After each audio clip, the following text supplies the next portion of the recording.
I want to talk a little bit about goals on the line of how do you lose 37 pounds and write a book. I'm just going to kind of give you that as an example. For 24 years of my adult life, by choice, I weighed well over 200 pounds. I say by choice because, you see, I have never accidentally eaten anything. I mean, it's always been deliberate. And when I choose to eat too much today, I have chosen to weigh too much tomorrow. You can choose to set goals and realize your potential, or you can choose not to set them. Now, if you choose not to set them, you got to understand that the consequences are not going to be good down the road. For 24 years, I was going to lose that weight. As a matter of fact, in 24 years, I lost several thousand pounds of weight. How many of you already know exactly what I'm talking about? But it wasn't until I wrote it down, put a date on it, listed the obstacles I had to overcome, identified the people, the groups, the organizations I needed to work with, spelled out a plan of action, set that time limit in there, and identified all of the benefits to me. It was only when I did that that the goal became a reality, and I lost the weight. For 10 or 15 years, I was going to write a book. You know anybody who's going to do just a whole lot of things, folks? I was going to write a book. But it wasn't until I got busy writing the book and writing the plans first before the book ever materialized. Now, if it sounds like I'm trying to sell you on having goals, how many of you are getting close already? How many of you are becoming convinced right quick like that you need to have those goals? There's no question about it. The immortal J.C. Penney many, many years ago said, "Give me a stock clerk with a goal, and I'll give you a man who will make history. But give me a man without a goal, and I'll give you a stock clerk."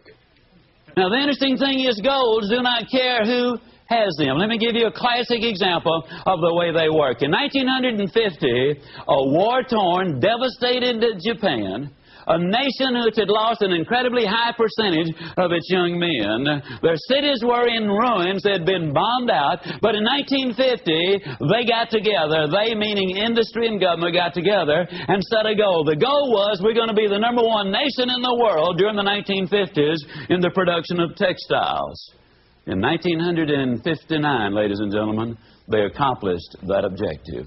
In 1960, they set another goal. We're going to be the #1 nation in the world in the production of steel. Now, when you understand there's no iron ore in Japan of any significance, there's no coal of any significance there, we're going to be the #1 nation in the world in the production of steel, it seemed like an absurd goal, and yet they reached their objectives. They had taken all of the steps. In 1970, the Japanese set another goal. They said during the 70s, we'll be the #1 nation in the world in the production of automobiles.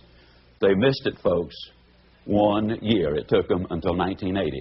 In 1980, they set another goal. And this time their goal was, we're going to be the #1 nation in the world in the production of computers and electronics. Yes, indeed, ladies and gentlemen, you absolutely must have those goals. You got to write them down. You got to put a date on it. You got to identify those obstacles. You've got to identify the people, the groups you need to work with. You got to find out what it is you need to know. You got to develop a plan of action, and you got to write it down. What's in it for me? Now, that's the formula that I have just given you, pure and simple. Now, if I were to ask you what 3 times 3 was, there isn't a person here who could not instantly answer it. But if I were to ask you what is 5,128 times 2,165, odds are enormous that very few of you could pop out the answer that quickly. But if I were to say to you, get your pencil and paper out, figure it out, then all of you could figure it out. Why? You know the formula. Now, you see, if you know the formula, it really doesn't make any difference, ladies and gentlemen, what the goal really is. When I started to write the book, I took precisely the same steps that I'm talking about. I wrote down the objective. I wrote down the time I completed or expected to complete the book. I identified the obstacles there. And yes, I know this is repetitious. It's the mother of learning. I wrote out and identified the people, the groups, the organizations I needed to work with. I devised a plan of action to do it. I spelled out what I needed to know, and I wrote it all down, what's in it for me.